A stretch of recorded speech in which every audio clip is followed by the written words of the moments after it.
আজকে সকাল সকাল ঘুম থেকে উঠেই বাড়িটা পরিষ্কার করতে লাগিয়েছিলাম একজন লোককে ডেকে। আসলে অনেক ঘাস লতাপাতা হয়ে গেছিল, সেগুলোই পরিষ্কার করালাম।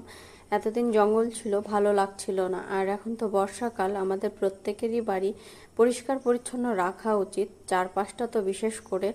তা না হলে পোকামাকড়ের খুব উপদ্রব হবে আর কি। যাই হোক, আমি আর কি বাড়িটা পরিষ্কার করালাম, বেশ ভালো লাগছিল। এরপরে চলে গেছিলাম বোলপুর হসপিটালে। সুপ্রিয় শরীরটা একটু খারাপ, ওর ঠান্ডা লেগেছে, তাই ওকে একটু ডাক্তারটা দেখিয়ে ওষুধ নিয়ে ফিরে এলাম। ফেরার পথে মনে হলো যে আমার তো কিছু কেনাকাটি করতে হবে, একবারে নিয়েই যাই। তাই আর কি স্মার্ট বাজারে ঢুকেছিলাম, যা যা দরকার ছিল টুকিটাকি সেগুলোই আর কি নিলাম। নিয়ে স্মার্ট বাজার থেকে সোজা বেরিয়ে গেছিলাম। আর তেমন কোনো কাজ ছিল না আজকে, তাই একদম সোজা ঘরে।